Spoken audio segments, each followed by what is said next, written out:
Ish kryeministri Sali Berisha gjatë vizitës së tij të fundit të detyruar në SPAK nuk i kurseu kritikat ndaj kryeministrit Edi Rama, gjyqtarëve të gjykatës kushtetuese dhe trupës së prokurorëve antikorrupsion, duke përfshirë edhe kryeprokurorin Altin Dumani.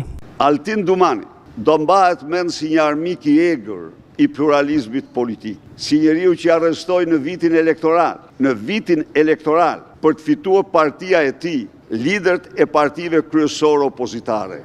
Pa asnjë fakt penal, pa asnjë akuzë si persona nën hetim, paradhanje për partinë e tij, persona nën hetim, madje edhe pa thirrë ndonjëherë në pyetje. Pra, a ka bilanc më të zi se ky që shkel kushtetutën, shkelmon ligjet, themelin e kushtetutës, pluralizmin politik, si mercenar për llogaritë e Edi Ramës dhe narkoshtetit. Ka fshehur dosje, ka mbyllur dosje të Olsi Ramës, Linda Ramës, Edi Ramës, të cilat janë nga më të rënda.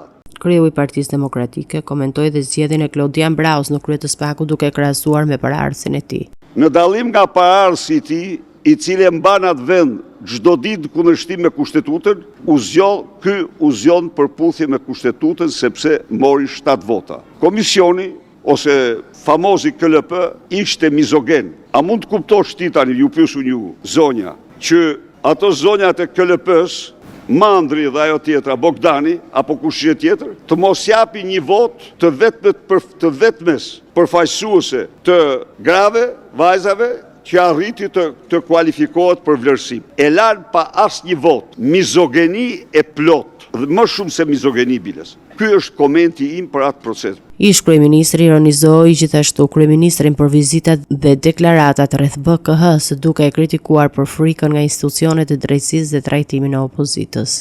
Rama i tmerrur e mbajti të fshehtë 20 sa ditë dhe nxori të nesërmen e vendimit të irenave të kushtetuesës, të vendimit antikushtetues, antiligjor, të turpshëm, të paprecedent në historinë e Europës dhe të botës, për një vend me shtet ligjor.